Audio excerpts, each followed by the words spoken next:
Secretos de la Batalla de Rancagua es un proyecto cultural que narra la historia en los lugares donde se forjaron los destinos de nuestra patria.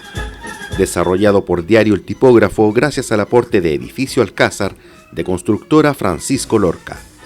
Les damos la bienvenida a todos quienes nos siguen en las transmisiones de las distintas plataformas de Diario El Tipógrafo y a través del tipógrafo.cl en estas transmisiones de contexto histórico para contarles lo que estaba ocurriendo aquí en plena Plaza Los Héroes, pero hace 206 años en el contexto de la batalla de Rancagua, en aquel lejano 1 y 2 de octubre de 1814.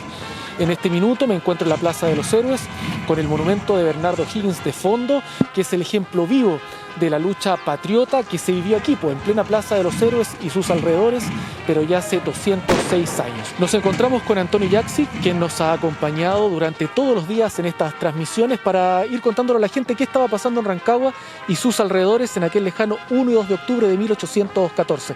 Antonio, situemos a la gente, en este minuto ya se ha perdido la batalla, Bernardo O'Higgins ha roto el cerco, va camino a Santiago y los realistas llegan en gloria y majestad victoriosos al centro de Rancagua. ¿Qué está pasando en este minuto?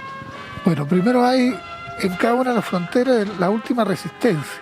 De hecho, mientras se rompía por la trinchera norte, en la este, oeste y sur, los últimos soldados, los cuales no habían podido montar a caballo porque estaban heridos, hacen una defensa final lo suficientemente larga en términos de tiempo, unos cuantos minutos, para permitir que se alejara O'Higgins con aquellos que rompieron el cerco. Acá empiezan a fallecer los últimos soldados defensores.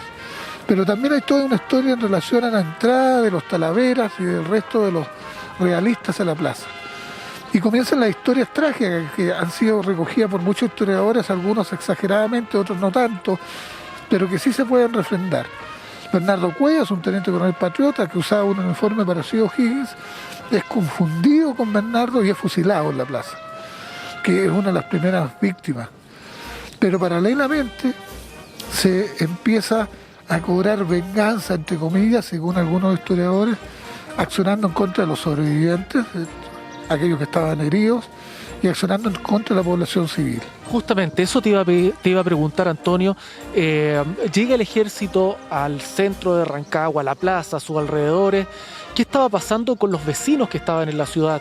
¿Qué estaba pasando ya con algunos patriotas que quedaron acá para defender la ciudad? Bueno, la gran mayoría de los que se quedaron en la ciudad, en especial los ciudadanos, vieron que sus casas se estaban incendiando. Gran parte de la población se incendiaba.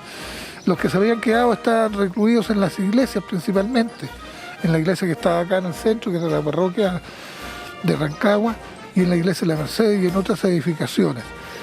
Hay numerosos informes de la época en que convierten esto en una carnicería atroz. Yo no soy tan taxativo, sin embargo hay un español, José Rodríguez Ballesteros, que comandó las tropas por la trinchera oeste, que sí deja constancia de que hubo algunas atrocidades y se escaparon del control de los mandos, los soldados realistas, provocando disturbios, robando lo poco que había en las casas que no se habían incendiado y violando mujeres y asesinando a diferentes patriotas. Eso fue un hecho. Sí, se lee mucho también respecto a que Mariano Osorio no habría podido controlar a las tropas españolas cuando llegan a Rancagua. Sí, de hecho no las controla. Osorio, hasta donde podemos saber por los antecedentes históricos, recién entró el otro día a la plaza. Él se permaneció en su cuartel general, en Millán, donde estuvimos ayer viendo las imágenes.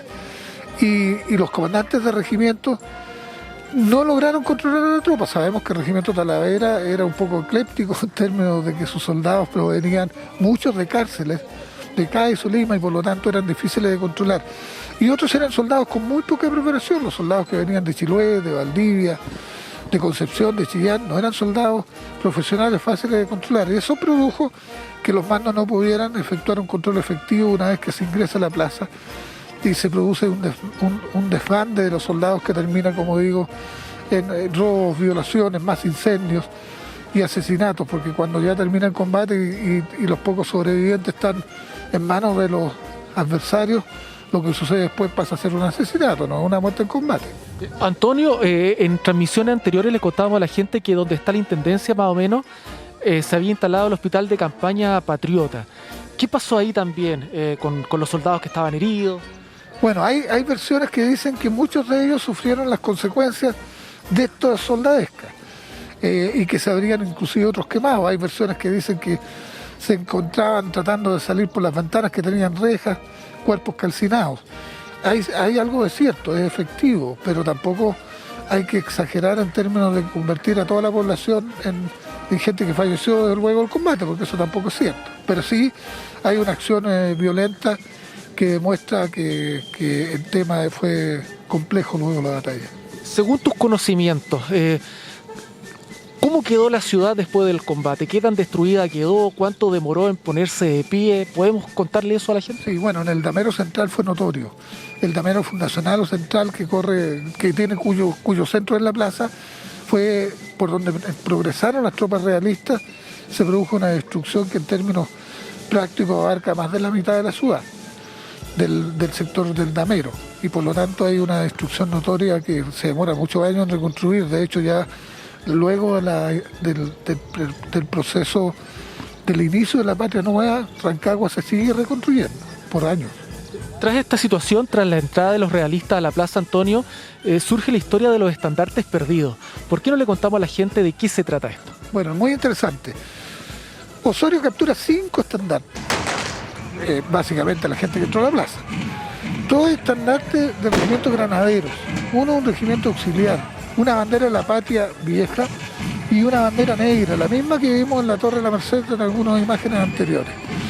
Esos 5 estandartes, Osorio se los manda al virreinato del Perú para que el virrey lo colocara en una iglesia en honor a la Virgen por haber ayudado al triunfo de la batalla.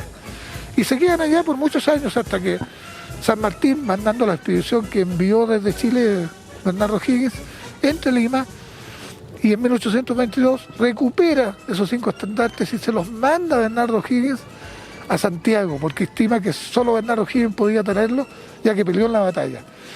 Bernardo, a su vez, dice, no, pues estos 5 estandartes son para Rancagua, y los manda a Rancagua para que queden custodiados en la ciudad heroica por siempre. Pasan muchos años más. El año 1869, Chile decide repatriar los restos de Bernardo O'Higgins, que había fallecido en el Perú y que estaba por largo tiempo ya, y los trae de vuelta. Y en las celebraciones que se hicieron en la ciudad de Santiago, producto de la traída de los restos de Bernardo O'Higgins, se pidieron prestados los 5 estandartes de Rancagua y se llevaron a Santiago, y ahí se perdieron. Por eso que ahí viene la historia de los estandartes perdidos de Rancagua. Muchos historiadores trataron de encontrarlos y nunca los encontraron. El Instituto Higginiano de Rancagua hizo el mismo esfuerzo, y cuando nos dimos cuenta que no había cómo encontrarlos, decidimos hacer las réplicas. Y después de 2 años de investigación descubrimos en un documento enviado por Osorio a Lima las características de los 5 estandartes. Los confeccionamos y se los entregamos a la ciudad simbólicamente y físicamente todos los 1 y 2 de octubre de todos los años, a las nuevas generaciones de estudiantes que van a egresar de cuarto medio. Y hoy día los rancagüinos y los visitantes de esta hermosa ciudad los pueden ver en la iglesia de la Merced, donde hay una sala de exhibición donde está la historia de los 5 estandartes y están las réplicas de los 5 estandartes de combate. Un poco largo, pero si viene a Rancagua, véalos, le va a interesar.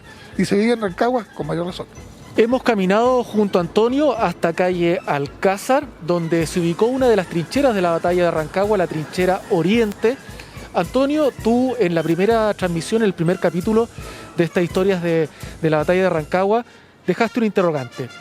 ¿Fue una batalla o un desastre? ¿Qué le puedes decir a la gente? Que fue una batalla. No existen los desastres, existen las batallas y los combates, dependiendo de la repercusión que tenga el encuentro bélico. Si es una repercusión estratégica, va a ser una batalla. Si tiene repercusiones menores o tácticas, va a ser un combate. Pero además, tipificar como desastre Rancagua sería asumir cosas que en lo particular no es correcto asumir. Cuando nosotros decimos que Rancagua marca el momento en el cual se toma absoluta conciencia que el proceso de independencia no tiene vuelta atrás, ya no puede ser un desastre. Porque Rancagua es el símbolo de la decisión absoluta de un país de prosperar caminando hacia ese sueño de la independencia. Ese punto de quiebre que marca la batalla de Rancagua entre la Patria Vieja y lo que vendría después en la Reconquista y Patria Nueva es sin lugar a dudas el mejor argumento para decir que no fue un desastre. Fue una batalla, se perdió, efectivamente, se perdió. Pero eso no significa que haya muerto el proceso de independencia, al revés. Insisto, es el momento en que la definición absoluta de ser independiente se adopta por parte de los patriotas y nunca más se abandona. Así que yo creo que, argumentando lo mismo que dicen muchos, es una batalla que se perdió, pero en ningún caso podríamos catalogarlo un desastre, porque además no tiene una tipografía exacta en términos de lo que significan los combates y las batallas.